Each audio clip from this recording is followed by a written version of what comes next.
प्रिय छात्रों, आप सभी का आपके अपने YouTube चैनल पर बहुत बहुत स्वागत है। तो प्रिय छात्रों, हम इस वीडियो में आपको कक्षा 10 विज्ञान और राष्ट्रीय प्रतिभा खोज परीक्षा के लिए बहुत बहुत इम्पोर्टेंट प्रश्नों को समझाने जा रहे हैं। और आपने वीडियो देख लिया, या हम जो कह रहे हैं कि हम आपके लिए प्रत्येक सब्जेक्ट के 10-10 वीडियो आपको देने जा रहे हैं। उसी क्रम में आपका दूसरा वीडियो है। तो आपने सिर्फ यह वीडियो देख लिए तो आप पास तो हो ही जाएंगे, फर्स्ट डिवीज़न भी आप बना सकते हैं। साल भर भी आपने किताब उठा कर के नहीं देखी, एक पन्ना खोल कर के भी नहीं देखा, तो इससे आपको कोई भी फ़र्क नहीं पड़ने वाला है। आप यह 10 वीडियो देखें और आपकी जो अर्धवार्षिक परीक्षा होने वाली है उससे आप मिलान कर लें। अगर मैं ये बात कह रहा हूँ, हो सकता है वो गलत हो, ठीक है, झूठ हो, तो आप अर्धवार्षिक का पेपर देख लें। इसलिए आप वीडियो को लाइक करो, चैनल को सब्सक्राइब करो, तो फिर हम आपके लिए पूरे 10 वीडियो बना देंगे। और एक वीडियो ज़्यादा हम लंबा नहीं बनाते हैं, अगर वो 25 मिनट से ज़्यादा हो जाता तो फिर हम उसका दूसरा पार्ट बना देंगे, ठीक है। क्योंकि जब वीडियो लंबा हो जाता तो आप देखते नहीं हो, तो ध्यान रखें। तो देखो बच्चों, आपके सामने जो पहला प्रश्न है, देखिए आप यहाँ पर, आपके सामने जो पहला प्रश्न है यहाँ पर देखो आप क्या पूछ रहा है आपसे कि निम्न में कौन रासायनिक परिवर्तन नहीं है, ठीक है।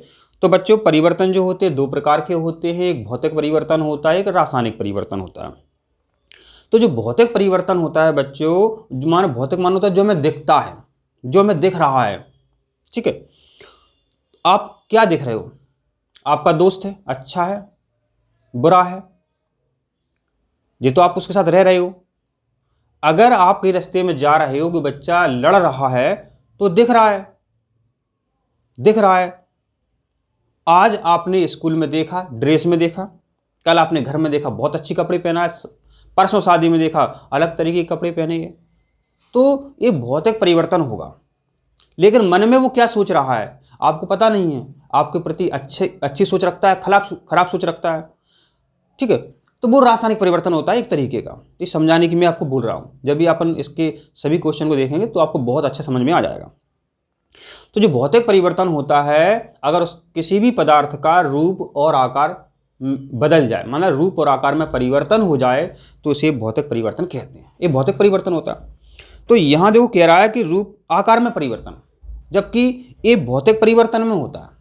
तो इस तरह हम देखते हैं कि जो आकार में परिवर्तन है बच्चों, ये रासायनिक परिवर्तन नहीं है। आकार में परिवर्तन या रूप में परिवर्तन होता है भौतिक परिवर्तन। वह है परिवर्तन जिसमें पदार्थ का आकार या रूप बदल जाता है, इसे भौतिक परिवर्तन कहते हैं, ठीक है। तो ये अब प्रश्न के अनुसार अपन देखेंगे तो ये उसका उत्तर सही निकलता नहीं है। और बाकी जो परिवर्तन है, रंग में परिवर्तन, गैस उत्सर्जन, तापक्रम में परिवर्तन, ये बच्चों आपके होते हैं रासायनिक परिवर्तन, ठीक है। अब जो पूरा चैप्टर हम आपको समझाने जा रहे हैं, उसके पहले आपको हम थोड़ी बहुत जानकारी देते हैं, जिससे आपको पूरी बात समझ में आ जाएगी, नहीं तो आपको फिर प्रश्न समझ में नहीं आएंगे। छोटी सी जानकारी है, समझो। पूरा चैप्टर आपको समझ में आएगा। अगर आपने 2-3 मिनट यहाँ पर समझ लिया तो पूरा चैप्टर समझ में आएगा, नहीं तो बिल्कुल समझ में नहीं आएगा। हम जैसा कह रहे हैं वैसा करो। तो बच्चों देखो, माना कि कोई एक तत्व है, अभी हम वैसे लिख रहे हैं जैसे कि आप लिखते हो आपका नाम क्या है XYZ, ऐसे। माना कि बच्चों कोई एक तत्व है A और फिर एक तत्व है कोई B। माना एक कार्बन हो सकता है, ये नाइट्रोजन हो सकता है, कुछ भी हो सकता है। तो A और B मिलकर के बच्चों C और D बनाते हैं। कभी कभी बच्चों ऐसा भी होगा कि A और B मिलकर के सिर्फ C बनाएं, ऐसा भी हो सकता है, ठीक है। तो बच्चों जो शुरू में होते हैं इन्हें अपन बोलते हैं अभिकारक। क्या बोलते हैं? अभिकारक। और हमने क्या लिखा है? ए लिखी है अभिक्रिया, ए लिखी है अभिक्रिया। जैसे कि यहाँ पर हम आपको पहले थोड़ा सा बता देते हैं, कार्बन है, ये ऑक्सीजन है, ये क्रिया करती है तो कार्बन डाइऑक्साइड बनता है, ठीक। तो यह रासायनिक समीकरण। जब किसी भी अभिक्रिया को जब किसी भी अभिक्रिया को संक्षिप्त रूप में तत्वों के रूप में लिखा जाता है, प्रतीकों के रूप में लिखा जाता है, तो उसे अपन रासायनिक समीकरण कहते हैं। तो बच्चों, जिस तरह तीर के पहले जो आपको दिख रहे हैं ये सभी अभिकारक होते हैं, या इन्हें कहें क्रियाकारक कहते हैं, क्रिया करने वाले। इसी तरह जो ए है, बी है, तो ये आपके अभिकारक हो गए, इन्हें अपन क्रियाकारक भी बोलते हैं। नहीं तो आप कहोगे सर हमने क्रियाकारक सुना है, कि क्रियाकारक हो गए आपके। और जो बच्चे बनते हैं तीर के बाद बनते हैं उन्हें अपन उत्पाद कहते हैं। आप कहोगे सर आप उत्पाद क्या होता है, हमने सुना ही नहीं है। तो बच्चों देखो, आप इंग्लिश में बहुत होशियार हो। प्रोडक्ट, क्या? प्रोडक्ट, प्रोडक्ट आपने सुना होगा। तो तीर के बाद जो कुछ भी बनता है वो प्रोडक्ट होता है, माने वो आपका उत्पाद होता है। ठीक समझ गए। अब बच्चों कभी कभी देखो क्या होगा समीकरणों में, अभिक्रिया में क्या होगा, कोई तत्व क्रिया कर रहे हैं या कोई पदार्थ क्रिया कर रहे हैं, तो कभी कभी बच्चों क्या होगा, यहाँ ऊष्मा उत्पन्न होगी, उसे ऊष्मा छिपी अभिक्रिया कहेंगे अपन। और कभी कभी ऊष्मा का अवशोषण होगा तो उसे ऊष्मा शोषी अभिक्रिया कहते हैं। माने वे अभिक्रियाएं, देखो अब ये उत्पाद बन रहा है। कभी कभी बच्चों क्या होगा, कभी कभी क्या होगा, कोई अभिक्रिया हो रही है, ठीक है, और ये उत्पाद बन रहा है। अगर यहाँ ये अभिक्रिया गर्म हो रही है, माने किसी बर्तन में आप कर रहे हैं और यहाँ ऊष्मा निकल रही है, यहाँ ऊष्मा निकल रही है, ठीक है। तो वे अभिक्रियाएं जिनमें उत्पाद बनने के साथ साथ ऊष्मा निकलती है, ऊष्मा छिपी अभिक्रियाएं कहते हैं। ये परिभाषा है। इसका उदाहरण भी अभी हम आपको बताएंगे, अभी तो हम संक्षिप्त में समझा रहे हैं, ठीक है। और बच्चों कभी कभी ऐसा होगा कि उत्पाद बनने के साथ साथ ऊष्मा अवशोषित होती है, उसे ऊष्मा शोषी अभिक्रिया कहते हैं। परिभाषा बनेगी आपकी, वे अभिक्रियाएं जिनमें ऊष्मा का अवशोषण होता है ऊष्मा शोषी अभिक्रियाएं कहते हैं। तो इनके उदाहरण, पूरी जानकारी अपन अभी वीडियो में देखने वाले हैं, तो आप ध्यान से देखें। दूसरी बात देखो, यहां और इंपॉर्टेंट है। आपने कहा कि आप बाजार गए, और बाजार गए, आपने बाजार से 1 किलो आलू लाए, 1 किलो आलू लाए, या हमने आलू लिख दिया। और आपने 100 ग्राम मिर्च लाए, 100 ग्राम कुछ भी हो सकता है, 100 ग्राम आप पत्ता गोभी लाए, या 100 ग्राम आप मटर लाए। अब आप कह रहे हो कि हमारे घर है, चलो सब जने खाना खाने चलो।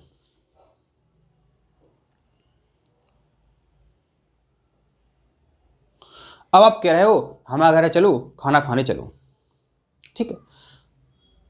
अब वहां बैठे हैं 100 जने। अब 100 जने बैठे हैं तो आपका दोस्त कहेगा, बताओ तुम 1 किलो तो आलू लाए हो बाजार से और इतने लोगों को सब्जी कैसे खिलाओगे। तो ये संतुलित बात नहीं की उसने, उसने असंतुलित बात की, ये असंतुलित बात की, ठीक है।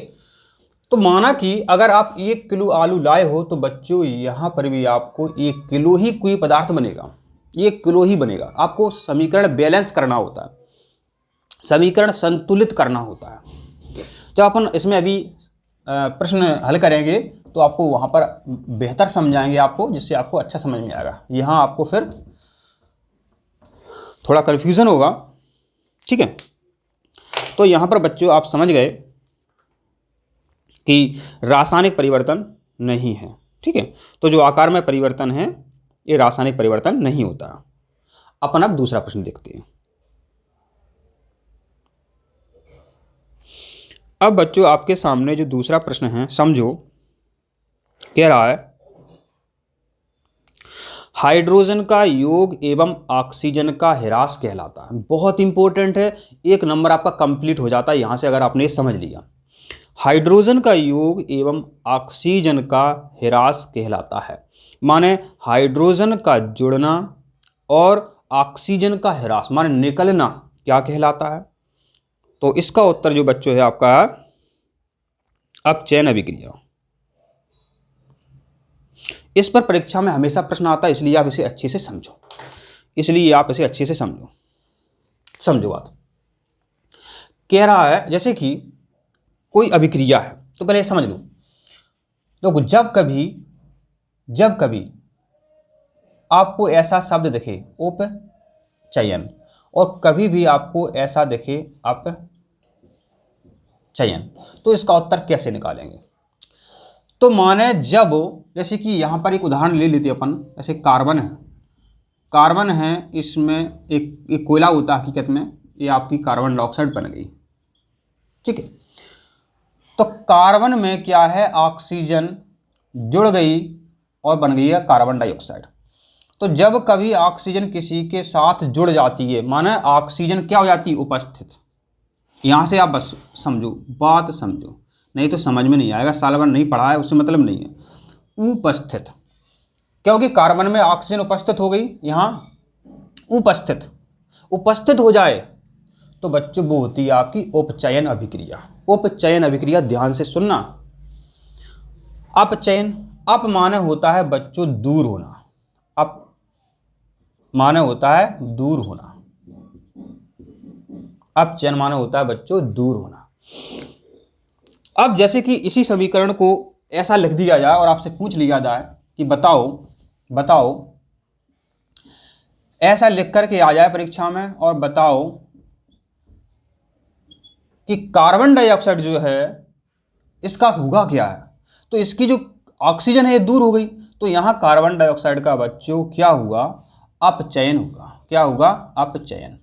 माने इसकी जो ऑक्सीजन है वो दूर हो गई, और हमने बताया था कि अप माने होता है दूर होना। अगर आपने ये बातें समझ ली तो एक भी प्रश्न आपका बचेगा नहीं, आपसे एक भी प्रश्न आपका बचेगा नहीं, ठीक है। तो अपन देखते हैं आपसे जो पूछा था, ठीक है। हाइड्रोजन का योग और ऑक्सीजन का ह्रास माना होता है कमी होना, हटना या दूर होना। दूर होना माने अपचयन। तो अब ऑक्सीजन दूर होती है तो हाइड्रोजन जुड़ती है, या हाइड्रोजन जुड़ रही है तो ऑक्सीजन दूर हो रही है। अब ऑक्सीजन जुड़ेगी तो हाइड्रोजन हटेगी, ये तो बात समझो आप।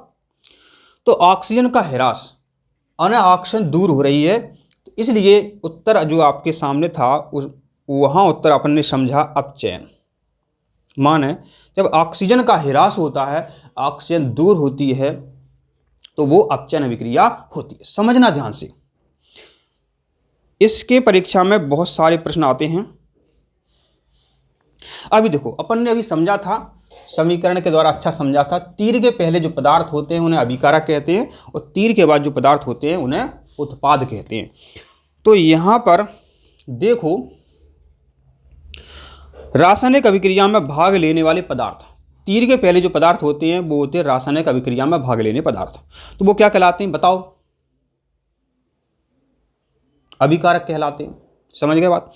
और जो बनते हैं रासायनिक अभिक्रिया में बनने वाले पदार्थ, पूछा जाए तो कह देना उत्पाद होते हैं।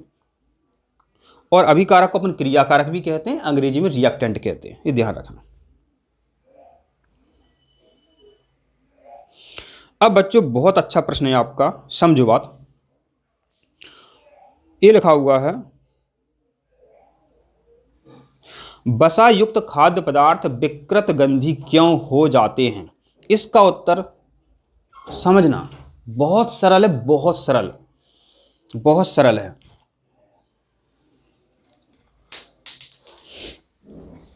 देखो, आपसे पूछा है बच्चों विकृत गंधी। क्या पूछा है आपसे? विकृत गंधी आपसे पूछा है। ये क्या है विकृत गंधी? ठीक है, तो गंधी माना होता है उसका गंध खराब आ जाए, रंग व स्वाद खराब हो जाते हैं, माने विकृत हो जाते हैं रंग व स्वाद। तो होता बच्चों अक्सर में क्या है बच्चों, देखो यहाँ पर आपने कोई चिप्स की थैली देखी होगी, बहुत फूली रहती है, वो बहुत फूली रहती है, और चिप्स थोड़े से रहते हैं।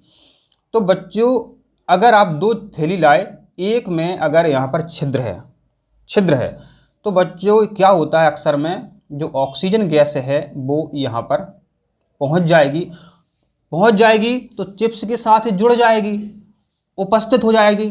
तो हमने अभी आपको समझाया था, जब ऑक्सीजन उपस्थित हो जाए तो उसे अपन उपचयन कहते हैं उपचयन। तो इसमें जो बच्चों चिप्स भरी है, नमकीन भरी है, तो वो खराब हो जाती है, पर वो खाने योग्य नहीं रहती है। जब वसा या तेलीय खाद्य पदार्थ हवा में उपस्थित ऑक्सीजन के संपर्क में आते हैं तो वह उपचयित हो जाते हैं, माने ऑक्सीकृत हो जाते हैं और वह खाने योग्य नहीं रहते हैं, विकृत गंधिता कहते हैं, विकृत गंधिता कहते हैं। ठीक है, तो अब इसका उत्तर देखो कैसे निकालेंगे अपन, समझ गए। अब हम आपसे पूछें इसका उत्तर बताओ बच्चों, तो आप तुरंत बता दोगे, इसको देखकर तुरंत बता दोगे उपचयन, उपचयन। ठीक है,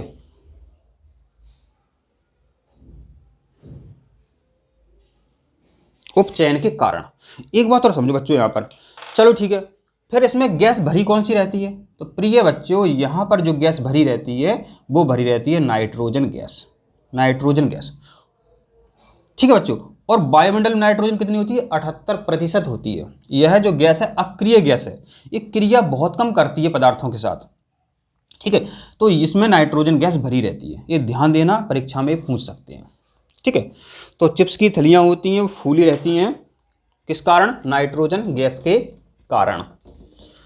तो आपने विकृत गंधिता का उत्तर समझ लिया। जब वसा या तेलीय खाद्य पदार्थ हवा में उपस्थित ऑक्सीजन के संपर्क में आते हैं तो वह उपचयित हो जाते हैं और वह खाने योग्य नहीं रहते हैं, इसे विकृत गंधिता कहते हैं। ठीक है, चलो अब देखते हैं अगला प्रश्न। तो बच्चों हम आपसे पूछ रहे हैं कि ये बताओ बच्चों, पूछ रहे हैं आपसे कि लंबे समय तक सूखे मेवे ना खाने से वह खराब हो जाते हैं।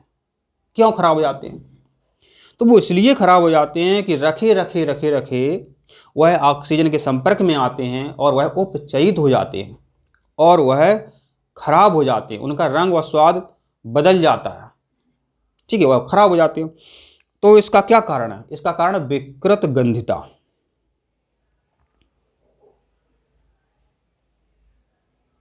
समझ गए, परीक्षा में आ जाए तो गलत मत करना।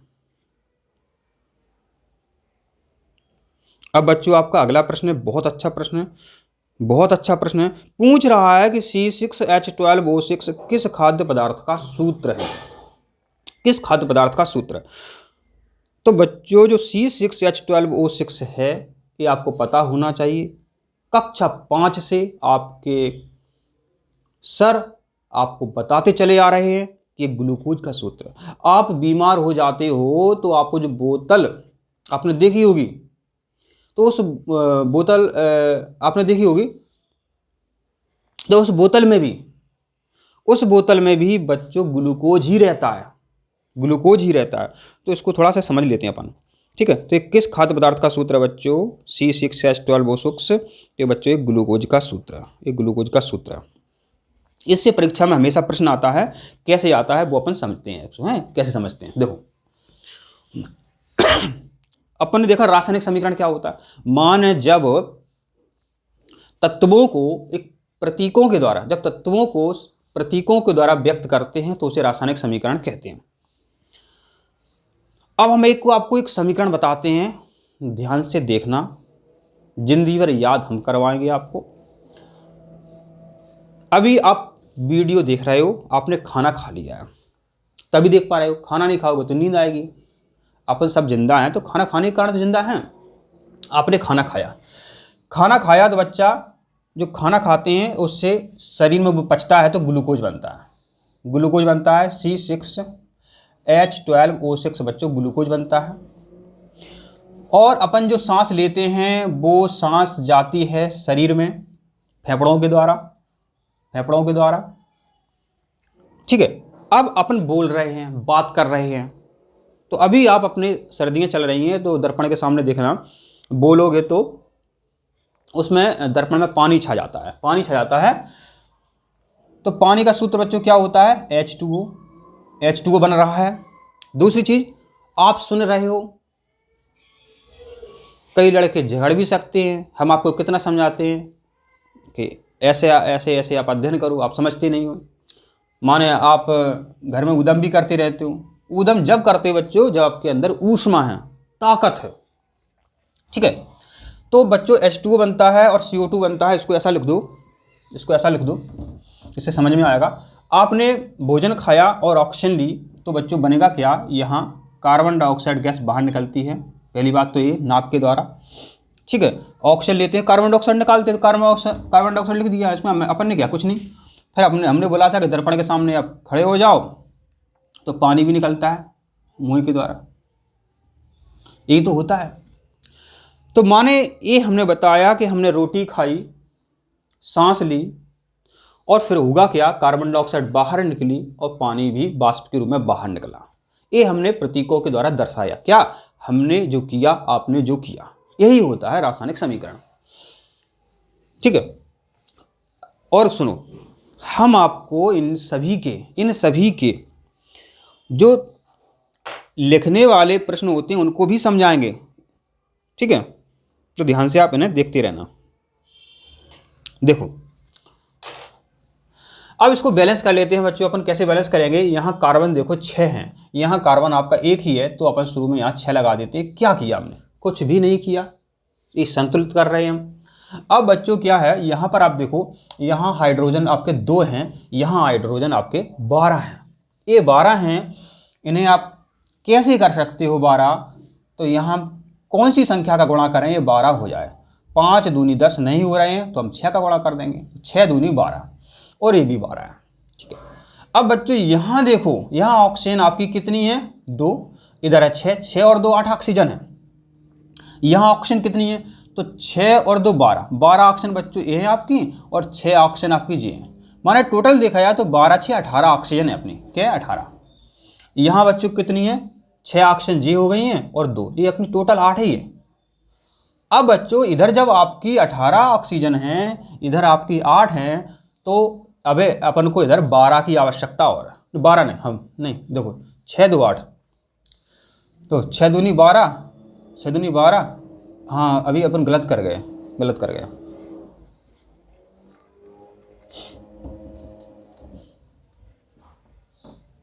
6 दूनी 12 और 12 माना है आपकी इधर 24 ऑक्सीजन है, ठीक है। 24 ऑक्सीजन है, 6 से अपन ने 6 मिला दिया था, यहाँ पर कोई दिक्कत नहीं थी अपनी, और 12 हाइड्रोजन थी तो 6 अपन ने दूनी 12 कर दिया था, और 6 ऑक्सीजन अपनी जे हैं। अपन ऑक्सीजन मिला रहे हैं ना, फिर गड़बड़ कर दिया अपन ने, 6 दूनी 12 और 6 18, तो टोटल 18 ही है, ठीक है। यहाँ आपकी 8 है,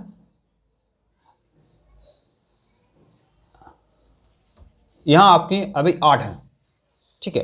तो अपन इनको 18 कैसे कर सकते हैं, देखो यहाँ अपन ने देखो, यहाँ अपन ने अगर ऐसा 6 कर दिया तो 6 दूनी 12 जी हो गई हैं और 6 आपकी जी हो गई हैं, ठीक है।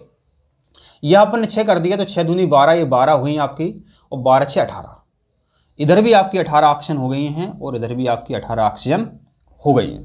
तो इस तरह से अपन बैलेंस करते हैं, बहुत सरल रहता है बैलेंस करना। 1 2 समीकरण आपके और आएंगे। तो यह जो समीकरण है आपका श्वसन अभिक्रिया का है, आप बोल रहे हैं। और बच्चों एक ध्यान दो, इसमें ऊष्मा भी निकलेगी। अब ऊष्मा क्या होती है सर, हम तो जानते ही नहीं है, समझो। ये श्वसन का रासायनिक समीकरण है, ये क्या होता है समझो। परीक्षा में हर बार आता रहता है कि बताओ श्वसन को ऊष्माक्षेपी अभिक्रिया क्यों कहते हैं, ठीक है। जब ग्लूकोज कोशिकाओं में उपस्थित ऑक्सीजन से क्रिया करता है तो इसमें ऊष्मा उत्पन्न होती है, इसलिए इसे ऊष्माक्षेपी अभिक्रिया कहते हैं। माने ऊष्माक्षेपी अभिक्रिया, ऐसा पूछा जाएगा श्वसन को ऊष्माक्षेपी अभिक्रिया क्यों कहते हैं, तो श्वसन में ऊष्मा उत्पन्न होती है या श्वसन अभिक्रिया में ऊष्मा उत्पन्न होती है, इसलिए इसे ऊष्माक्षेपी अभिक्रिया कहते हैं। आपको ये समीकरण बनाना होता है, ठीक है, और आपके 2 नंबर कंप्लीट हो जाते हैं। जब आपको इन प्रश्नों के, जो आपके लिखने वाले प्रश्न होते हैं उनका वीडियो बताएंगे तो वहाँ आपको अच्छे तरीके से वहाँ पर बताएंगे। यहाँ तो आप भूल जाओगे, बता देंगे मेरे, ठीक है। तो यहाँ का उत्तर जो है आपने समझ लिया कि जो C6H12O6 है ग्लूकोज का सूत्र है। अब बच्चों बताओ कौन भौतिक परिवर्तन नहीं है। क्या प्रश्न है, बताओ कौन भौतिक परिवर्तन नहीं है, बताओ कौन भौतिक परिवर्तन नहीं है, ठीक है। अभी अपन ने अच्छे से समझा था कि अपन अगर, समझना बात, कोई पदार्थ ए है, ए से आपका बी बन गया, अगर ए बी बन गया, बी से दोबारा से अपन ए बना दें, तो ये होता है भौतिक परिवर्तन। अगर नहीं बना पाए तो रासायनिक परिवर्तन। तो भौतिक परिवर्तन नहीं है, मैंने बना सकें। देखो, पहला है खौलते पानी से जलवाष्प बनाना। पानी खौल रहा है, जलवाष्प बन गई है, वो दोबारा से पानी में परिवर्तित हो जाएगी जलवाष्प। जैसे कि समुद्र में देखा होगा आपने, जलवाष्प बन जाती है और वर्षा के रूप में फिर वो बरस जाता है। दूसरा है बर्फ़ का पिघलकर जल बनना। बर्फ़ को आप पिघला दो, जल बन जाएगा, उसको दोबारा से फ्रिज में रख दो, फिर बर्फ़ बन जाएगी। नमक का पानी में घुलना। जैसे कि आपने पानी में नमक घोल दिया, आपको दिख नहीं रहा है कि नमक इसमें कितना घोल दिया, पता ही नहीं है, तो उस पानी को क्या है, आप गर्म करो तो पानी जो है बाष्प बन करके उड़ जाएगा, आपका नमक बच जाएगा। लेकिन जो एलपीजी का दहन है बच्चों, समझो बात, घर में जो सिलेंडर होता है लिक्विड पेट्रोलियम गैस का, एलपीजी का, तो वो सिलेंडर जब खत्म हो जाता है, दहन माने होता है जलना, एलपीजी आपने जला दी, गैस सिलेंडर की जो गैस जला दी खाने में, तो क्या दोबारा आप घर पे ही उसको बना सकते हो? नहीं बना सकते हो, कंपनी वाले भी नहीं बना सकते हैं, वो तो दोबारा से गैस उसमें भरते हैं। ठीक है, तो जो एलपीजी का दहन है वो भौतिक परिवर्तन नहीं है, क्योंकि दोबारा से अपन एलपीजी गैस नहीं बना सकते हैं। और बाकी के जो परिवर्तन है वो भौतिक परिवर्तन है, लेकिन एलपीजी का दहन भौतिक परिवर्तन नहीं है। अब बच्चों आपके सामने बहुत अच्छा प्रश्न है, इसको समझो अच्छे से, उत्तर आपसे पूछ रहा है भी हम, देखो आप बता दोगे तुरंत। क्या नीचे दी गई अभिक्रिया के संबंध में कौन सा कथन असत्य है? कौन सा कथन असत्य है? तो अब इसका उत्तर माना कि हमें नहीं आता, चलो मान नहीं आता, इसका उत्तर निकालते हैं अपन, क्या समस्या है उसमें? आपको कोशिश कर रहे हैं जल्दी आपका ये चैप्टर खत्म हो जाए। समझो बात, ये आपका दिया है लेड ऑक्साइड और एक कार्बन से इसने अभिक्रिया की, और बच्चों ये बना क्या आपका, ये आपका लेड बन गया है, माने शीशा बन गया है, और ये कार्बन डाइऑक्साइड गैस बन गई है। ठीक है, अब हमें नहीं पता, ये लिखा हुआ है कि कौन सा असत्य है कौन सा सत्य है, तो समझो, समझो बात।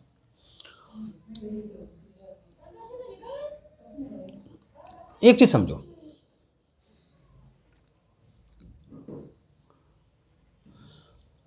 ये लेड ऑक्साइड है, इससे शीशा बन रहा है, माने इसकी ऑक्सीजन जो है दूर हो रही है, दूर हो रही है। दूर को अपन ने क्या बोला था? अपचयित। माने जो PbO है ये बच्चों कैसा होगा? अपचयित। कोई दिक्कत हो तो बता दो, कोई दिक्कत हो कमेंट करके बता दो। इसकी ऑक्सीजन दूर हो रही है।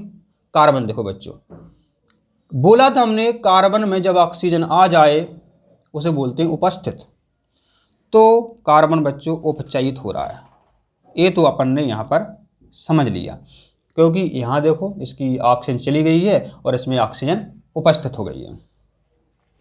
तो अब इस तरह अपन देखते हैं जो आपके सामने उत्तर हैं। आपका जो सी है कार्बन उपचयित हो रहा है, और जो डी है लेड ऑक्साइड अपचयित हो रहा है, माने आपका जो सी और डी है ये तो सत्य है। अब बच्चों आपका गलत क्या है? असत्य ही पूछा है, तो ए और बी आपके असत्य हैं। बताओ क्या समस्या? इंपॉर्टेंट प्रश्न है, इंपॉर्टेंट प्रश्न है। हमने कहा आप दो चीजें रट लो, पहले ही हम बता चुके हैं, तो उसके आधार पर आप उत्तर बता सकते हो। तो कौन सा कथन सत्य है? पहला और दूसरा।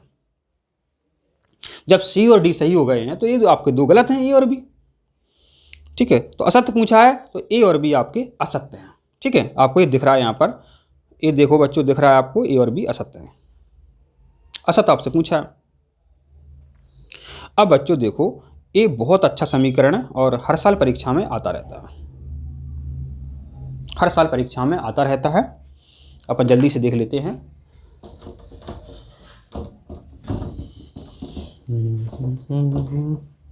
देखो बच्चों, ये दिया है, यहाँ समझा देते हैं जल्दी से। ये बच्चों आपका है Fe2O3, ठीक है, प्लस 2 एल्यूमिनियम, ये रासायनिक समीकरण लिख रहे हैं अपन।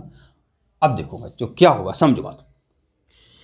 जो एल्यूमिनियम है, एल्यूमिनियम जो है Fe2 को भगा देगा, हटा देगा। हटाने को बच्चों कभी कभी अपन गांव में क्या कहते हैं, विस्थापन। माने कि आपने कोई कुर्सी पर बैठा है बच्चों, कुर्सी पर बैठा है, आप यहाँ से आ गए, आप यहाँ से आ सकते हो, यहाँ से आ सकते हो, माने आपका नाम एल्यूमिनियम है, आप यहाँ आ रहे हो और यहाँ कुर्सी पर Fe2O3 बैठा है।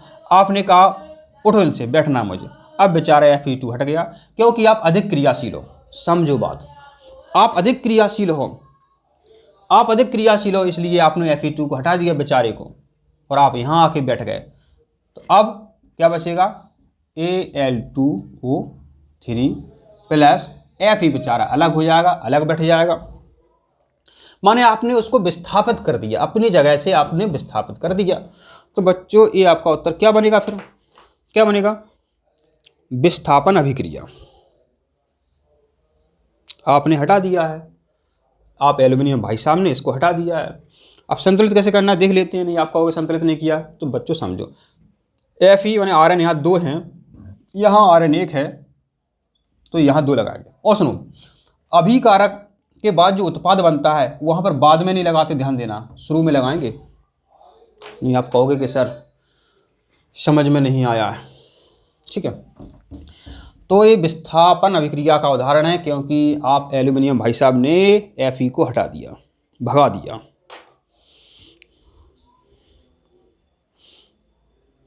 अब बच्चों अगला प्रश्न है, क्या कह रहा है, इसको ऐसा करते हैं।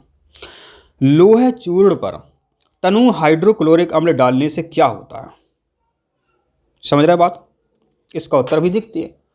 लोह चूर्ण माने आपके घर में लोहा होगा, लोहे के बर्तन होंगे, कुछ तो होगा लोहे का, ठीक है। तो वो ले आना, स्कूल में ले आना, क्रिया करेंगे अपन। लोहा चूर्ण स्कूल में रखा हुआ है अपने पास जी, HCl, आज लेकर के आना। तो बच्चों क्या होगा, समझो बात। Fe जो है, Fe अब यहाँ पर Cl से क्रिया करेगा, तो बच्चों क्या बनेगा, FeCl2 बनेगा। और ये बेचारी हाइड्रोजन अलग हो जाएगी, हाइड्रोजन बेचारी अलग हो जाएगी। तो ये क्या है, Fe को बोलते हैं आयरन, ये नहीं जानते हो आप, आयरन। ये आपका Cl है, आयरन क्लोराइड। जैसे कि आपने नमक तो देखा ही होगा, NaCl, सोडियम क्लोराइड, तो ये होगा आपका आयरन क्लोराइड। बैलेंस कर लेते हैं, यहाँ क्लोरीन 2 है, यहाँ 2 लगा दो। अब बच्चों 2 हाइड्रोजन इधर हैं, 2 हाइड्रोजन इधर, Fe1 है, Fe1 है, ये बैलेंस हो गया। तो यही आपसे पूछ रहा होगा वो समीकरण में कि लोहे चूर्ण पर तनु HCl की क्रिया करवाते हैं तो क्या होता है। तो हाइड्रोजन गैस निकल रही है और ये आयरन क्लोराइड निकल रहा है, तो बताओ कौन सा उत्तर सही है, बताओ जल्दी से, आप कमेंट भी कर सकते हो। तो इसका उत्तर सही है बच्चों, ए वाला, हाइड्रोजन गैस एवं आयरन क्लोराइड बनती है। कोई समस्या हो तो बता दो, समस्या हो तो बता दो। अब बच्चों आपके सामने बहुत इंपॉर्टेंट प्रश्न है।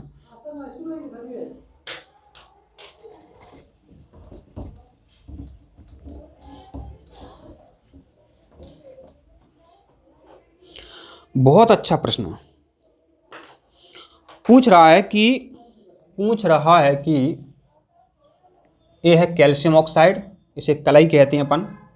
आप घर में लाते हो दीपावली के समय, कलई करते हो और पानी में से आप मिलाते हो, पानी में मिलाते हो तो पानी गर्म भी हो जाता है, ये आप सभी जानते हो। पानी गर्म हो जाता है मतलब ऊष्मा बाहर निकलती है।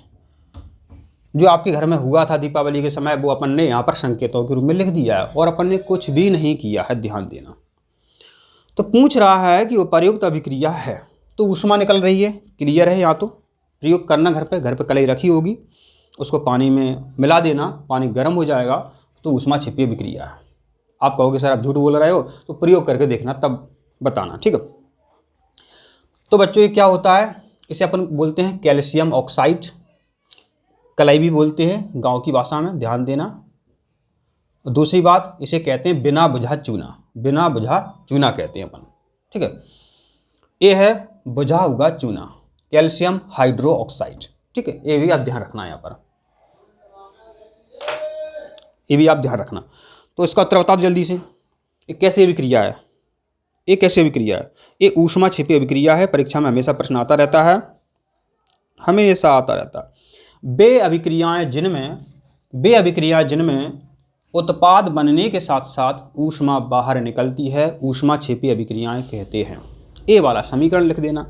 एक समीकरण और इम्पोर्टेंट है, कोयले का दहन। एक कोयला होता है कार्बन, कार्बन को हम जब जलाते हैं तो बच्चों क्या बनता है, धुआं बनता है और प्लस ऊष्मा भी बाहर निकलती है। तो ए भी लिख सकते हैं, ए वाला भी लिख सकते हैं। तो ये सभी जो है आपके ऊष्मा क्षेपी अभिक्रिया के समीकरण हैं।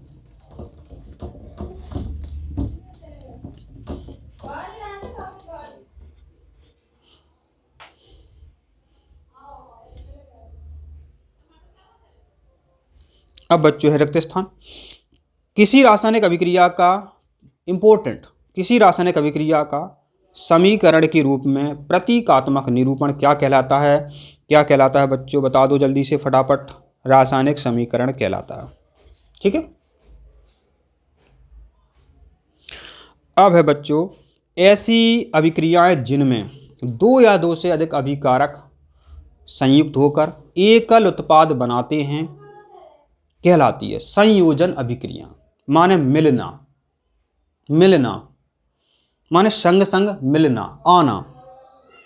परिभाषा भी है, हमने आपको शुरू में समझा था, जब ऐसी अभिक्रियाएं जिनमें दो या दो से अधिक अभिकारक संयुक्त होकर के एकल उत्पाद बनाते हैं उन्हें अपन संयोजन अभिक्रिया कहते हैं। अभी आपने देखा था, कलई वाला सूत्र देखा था, वो भी आपका संयोजन अभिक्रिया का उदाहरण था। ठीक है। दूसरा अपन और देख लेते हैं, आपको देखना हो तो कोयले का दहन था, वो भी आपका संयोजन अभिक्रिया का उदाहरण था। ठीक है। तो ये संयोजन अभिक्रिया आपकी हो गई है।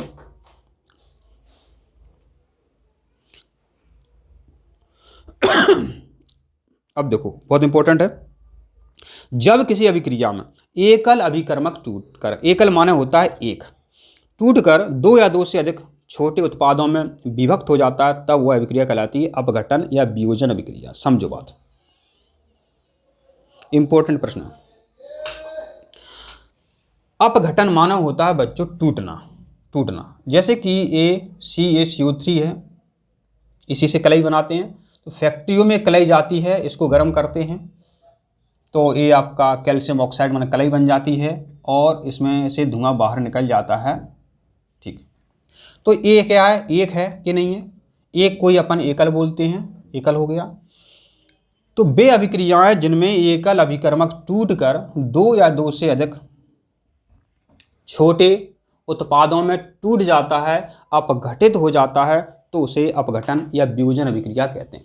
ऐसा भी कह सकते हैं जब एकल अभिकर्मक दो या दो से अधिक पदार्थों में वियोजित हो जाता है तो उसे वियोजन अभिक्रिया कहते हैं।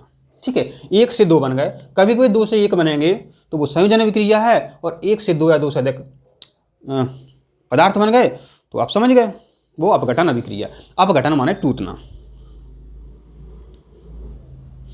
अब बच्चों इसको हमने आपको अच्छे से पहले ही समझा दिया था। क्या है, जब एक अभिकर्मक दूसरे अभिकर्मक यौगिक में से दूसरे तत्व को हटा देता है, विस्थापित कर देता है और स्वयं अपना स्थान ग्रहण कर लेता है, इसे कहते हैं विस्थापन अभिक्रिया।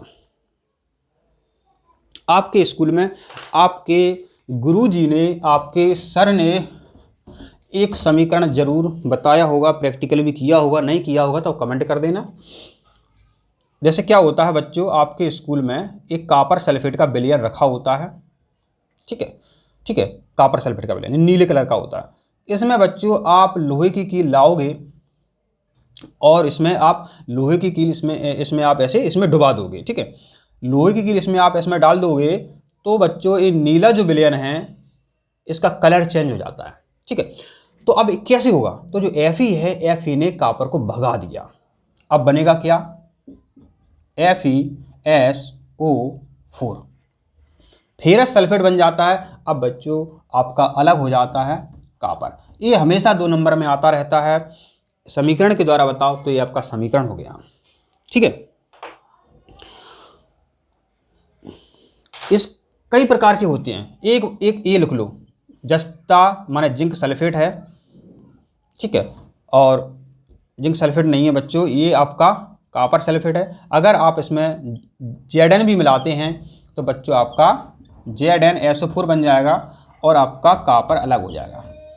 जब कॉपर सल्फेट की क्रिया जिंक से कराते हैं तो जिंक सल्फेट बनता है और कॉपर अलग हो जाता है, विस्थापित हो जाता है। तो ये भी बच्चों आपका है विस्थापन अभिक्रिया का उदाहरण। ठीक है, जब एक तत्व क्या है दूसरे तत्व को हटा देता है, विस्थापित कर देता है, तो उसे विस्थापन अभिक्रिया कहते हैं। अब है द्विविस्थापन अभिक्रियाएं किन्हें कहते हैं। ये भी परीक्षा में हमेशा आता रहता है, ये हमेशा आता रहता है, इंपॉर्टेंट है। क्या है आपका, देखो हमेशा ही परीक्षा में आता रहता है, इसलिए बच्चों आप इसको ध्यान देना। द्विविस्थापन अभिक्रिया किन्हें कहते हैं, परिभाषा क्या है, वे अभिक्रियाएं जिनमें अभिकारकों के बीच आदान प्रदान होता है, द्विविस्थापन अभिक्रियाएं कहते हैं।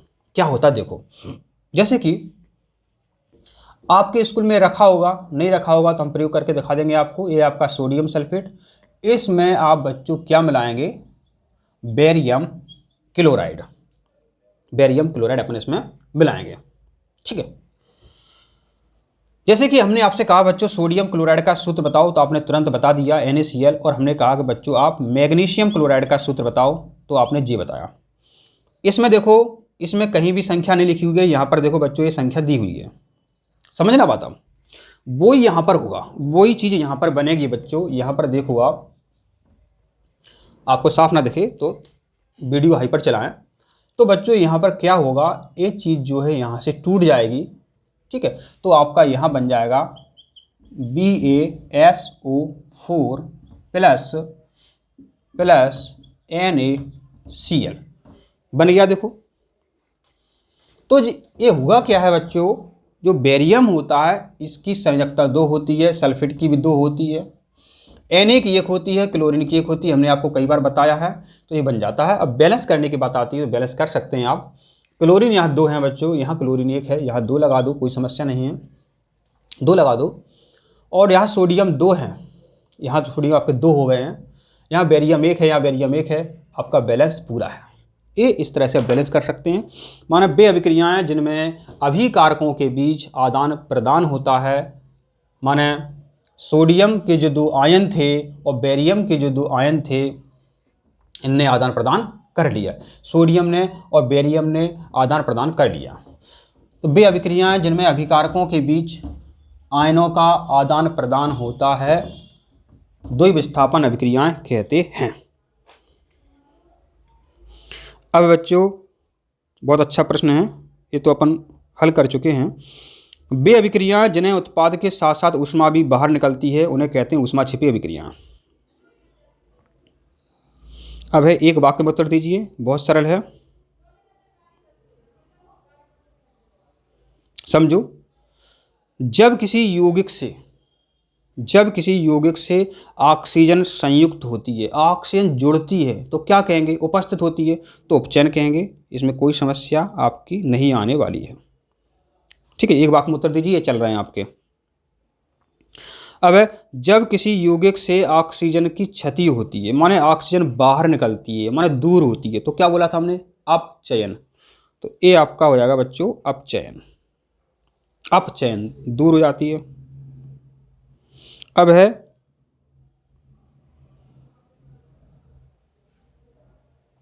जब 2 विलयनों को मिलाने पर एक अम्लीय पदार्थ बनता है, उसे क्या कहेंगे, उसे बोलेंगे बच्चों अवक्षेपण। माने आपने 2 पदार्थ मिलाए, दोनों द्रव हैं, दोनों मिला दिए और वो जम जाएं, तली में जम जाएं, उसे बोलते हैं अवक्षेप। ऐसा प्रयोग होता है, कभी करके दिखाएंगे आपको हम। ऐसा प्रयोग आप सोडियम सल्फेट में बेरियम क्लोराइड मिला दो, तो सोडियम सल्फेट अभी लिखा था आपने, वो सोडियम सल्फेट जो है तली में जम जाता है। ये उसी का उदाहरण है कि जब 2 विलयनों को मिलाते हैं तो एक पदार्थ जम जाता है, तली में बैठ जाता है, उसे अवक्षेपण अभिक्रिया कहते हैं। अब बच्चों जिस अभिक्रिया में उपचयन और अपचयन दोनों होते हैं, उसे क्या कहते हैं, उसे रेडॉक्स अभिक्रिया कहते हैं। इंपॉर्टेंट है, परीक्षा में आता रहता है, इसको अपन समझ लेते हैं थोड़ा बहुत। वे अभिक्रियाएं जिनमें उपचयन और अपचयन दोनों होता है, उन्हें रेडॉक्स अभिक्रिया कहते हैं। कैसे होता है अपन इसको समझ लेते हैं, अपन ठीक है, रेडॉक्स अभिक्रिया क्या होती है? देखो, रेडॉक्स अभिक्रिया जैसे कि आपके पास ए जिंक ऑक्साइड है, इसमें अपन कार्बन मिलाते हैं तो क्या बनेगा बच्चों? देखो यहाँ पर आपका ए जिंक अलग हो जाएगा और कार्बन ए अलग हो जाएगा, जिंक और कार्बन मोनोऑक्साइड। समझना बात। ए जिंक ऑक्साइड है, इसकी ऑक्सीजन दूर हट रही है तो ए क्या हो रही है? अपचयित। ए हो रही है अपचयित। इसमें आ रही है उपचयन।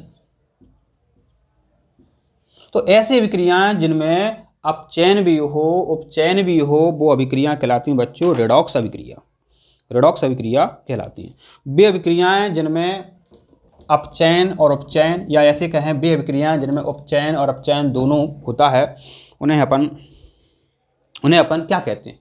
रेडॉक्स अभिक्रिया। अब लोहे पर जंग लगना अभिक्रिया का उदाहरण है, तो इसे संक्षारण कहते हैं। परीक्षा पूछ सकते हैं 2 नंबर में, तो क्या लिखोगे? जब लोहा या लोहे से बनी वस्तुओं को खुले में रख देते हैं तो वह नमी की उपस्थिति में या अन्य कई गैसों की उपस्थिति में क्रिया करके संक्षारित हो जाती हैं, इसे संक्षारण कहते हैं। अब है बच्चों रासायनिक परिवर्तन की विशेषताएं बताओ। तो रासायनिक परिवर्तन में क्या होता है? रंग में परिवर्तन हो जाता है, गैस का उत्सर्जन हो जाता है, तापक्रम में भी परिवर्तन हो जाता है। ये रासायनिक परिवर्तन होता है। इसका उत्तर आप बताओ जल्दी से फटाफट। विकृत गंधता रोकने के लिए कौन सी गैस मिलाई जाती है? बताओ जल्दी से फटाफट। नाइट्रोजन गैस मिलाई जाती है। और फिर है बच्चों फेरस सल्फेट के जो क्रिस्टल हैं उसको गर्म करते हैं तो विशिष्ट गंध सल्फर के कारण आती है। तो इसका उत्तर हम कैसे मान जाए सही है? तो इसका उत्तर अपन समझते हैं, सल्फर के कारण। समझो, फेरस सल्फेट माने बच्चों आपके पास फेरस सल्फेट है, नहीं है तो स्कूल में रखा होगा। इसको गर्म करते हैं तो एक बदबू सी आती है, गंध आती है। तो बच्चों देखो जी आयरन है, ये सल्फर है और ये ऑक्सीजन है। तो इसकी जो गंध आती है सल्फर के कारण आती है। आपने नहीं देखा है, हम दिखा देंगे, पूछ लेना। ये सल्फर बहुत बुरी बदबू आती है, इसकी बहुत बुरी बदबू आती है, खाज हो जाती है, खाज। तो नीला थोता लगाते हैं, पूछना अपनी मम्मी से, वो इसी कारण बदबू आती है, बहुत बुरी बदबू आती है, लेकिन खाज ठीक हो जाती है। कॉपर सल्फेट बोलते हैं, नीला थोता बोलते हैं, वो उसकी बात हो रही है। अब हिट एंड ट्रायल विधि किसे कहते हैं? तो रासायनिक समीकरण अपने संतुलित किए थे। रासायनिक समीकरण संतुलित करने की विधि हिट एंड ट्रायल विधि कहलाती है। रासायनिक समीकरण संतुलित करने की विधि हिट एंड ट्रायल विधि कहलाती है। ठीक है, तो प्रिय छात्रों इस तरह आपने देखे, हमने आपको बहुत इम्पोर्टेंट प्रश्न बता दिए हैं, समझा दिए हैं। आपने अगर वीडियो इसको देख लिया, अच्छे से समझ लिया, तो आपको बच्चों क्या बताएं, आपको हम कभी ज़िंदगी भर भूल नहीं सकते हो। और दूसरी बार जब आप वीडियो देखेंगे बच्चों तो उसको अधिक स्पीड पर चलाएं, माने 2x स्पीड पर वीडियो चलाएं। 2x स्पीड पर वीडियो चलाएं, इसका मतलब ये होता है कि ऐसे जी वीडियो है, अब जी वीडियो माना कि अभी देखो 50 मिनट का होने वाला है, तो आप जब वीडियो को हाई स्पीड पर चलाएंगे दोबारा से, अभी तो पूरा देखना है, तो आपका 25 मिनट में ही समाप्त हो जाएगा आपका वीडियो। ठीक है, तो आपने समझा। अब हम आपको दूसरे वीडियो में इसके जो परीक्षा में लिखने वाले क्वेश्चन होते हैं उनको हम बता देंगे। और प्रिय छात्रों आप वीडियो लाइक ज़रूर करें, हम इतनी मेहनत करते हैं आपके लिए, तो ये आपका कर्तव्य बनता है, लाइक करो। इससे हमें पैसा नहीं मिलता है, आपको कई बार कह चुके हैं कि पैसा हमें नहीं मिलता है। ठीक है, तो आपने बहुत अच्छे से सभी को समझा और आशा करते हैं आपको पूरा चैप्टर अच्छे से समझ में आ गया है। ठीक है, तो अपन ने क्या क्या समझा वो अपन देखना चाहते हैं तो देख सकते हैं, अभी अपन देख सकते हैं अभी अपन ने इसमें क्या क्या समझा। ठीक है, तो देखो अपन ने सभी प्रश्न अच्छे से समझ लिए हैं, आपको दिख भी रहे हैं। अभिकारक कहलाते हैं, विकृत गंधता क्यों हो जाते हैं, उपचयन के कारण हो जाते हैं, मेवे खराब हो जाते हैं विकृत गंधता के कारण, पदार्थ है खाने वाला वो ग्लूकोज होता है, भोजन में खाते हैं, भौतिक परिवर्तन नहीं है, एलपीजी का दहन नहीं है। ठीक है, और ये अभिक्रिया आपने अच्छे से समझी थी, इसको है ये भी अपन ने समझी थी, हटा दिया था, विस्थापित कर दिया था इसको। ये क्या बनता है ये भी अपन ने अच्छे से देखा था। ये अभिक्रिया भी बताई थी, घर पे इसको करके देखना आप है। ये रक्त स्थान की पूर्ति अपन ने अच्छे से समझे हैं, देखे हैं। ठीक है, तो आपने अच्छे से सभी प्रश्नों को समझा है, ये अपने अभी देखे हैं। तो बच्चों इसलिए आप चैनल को सब्सक्राइब जरूर करें, हम आपके लिए इसी तरह वीडियो और बना देंगे। ठीक है, तो मिलते हैं अगली वीडियो में। आप सभी को वीडियो देखने के लिए बहुत बहुत धन्यवाद।